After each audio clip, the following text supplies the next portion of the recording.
Latest news updates కోసం ఇప్పుడే download చేసుకోండి మీడియా ఎఫెక్ట్స్ యాప్.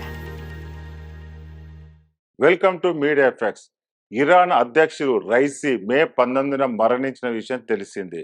హెలికాప్టర్ ప్రమాదంలో ఆయన ప్రాణాలు కోల్పోయారు. దీంతో ఇరాన్లో రాజకీయ పరిస్థితులు మారిపోయాయి.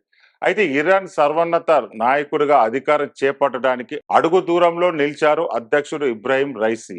ఆ స్థానానికి అతనే తగిన వారసుడని రాజకీయవేత్తలు భావిస్తున్నారు. దీంతో ఇరాన్ సుప్రీం లీడర్ 85 ఏండ్ల అయతుల్లా అలీ ఖమేనీ స్థానాన్ని ఎవరు భర్తీ చేస్తారన్న చర్చ మొదలైంది. అయతుల్లా ఆరోగ్యంపై చాలా కాలంగా చాలా మందిలో ఆసక్తి నెలకొంది. ఇస్లామిక్ రిపబ్లిక్ లో అంతిమ నిర్ణయం సుప్రీం లీడర్కే ఉంటుంది. అధ్యక్షుడు అకస్మాత్తుగా మరణిస్తే ఫస్ట్ వైస్ ప్రెసిడెంట్ పదవిని చేపడతారు. దీనికి దేశ సుప్రీం లీడర్ ఖమేనీ ఆమోద ముద్ర అవసరం.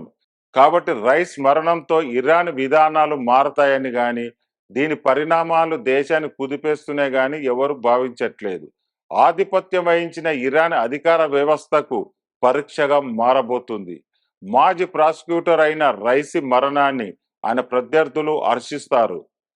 1980లో రాజకీయ ఖైదీల సామూహిక ఉరి తీయడంలో రైస్ పాత్ర ఉందని ఆరోపణలు కూడా ఉన్నాయి. కొత్త సుప్రీం లీడర్ ను ఎన్నుకునే అధికారం ఉన్న అసెంబ్లీ ఆఫ్ ఎక్స్పర్ట్స్ లో రైసీ సభ్యుడు. ఇది చాలా కీలకమైన స్థానం. ప్రస్తుతం తాత్కాలిక అధ్యక్షుడుగా మహమ్మద్ మొహబీర్ వ్యవహరిస్తున్నారు.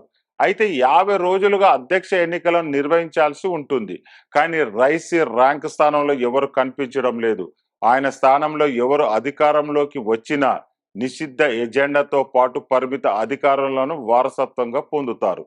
సాంప్రదాయవాదులు ఐక్యతను కాపాడే అయతుల్లా అలీ ఖమేనీకి విధేయగా ఉండే కొత్త వ్యక్తి నియమించాలని కోరుకుంటుందని చాథమ్ హౌస్ థింక్ ట్యాంక్ కు చెందిన Middle East North Africa programme director doctor Sanam Vakil అభిప్రాయపడ్డారు.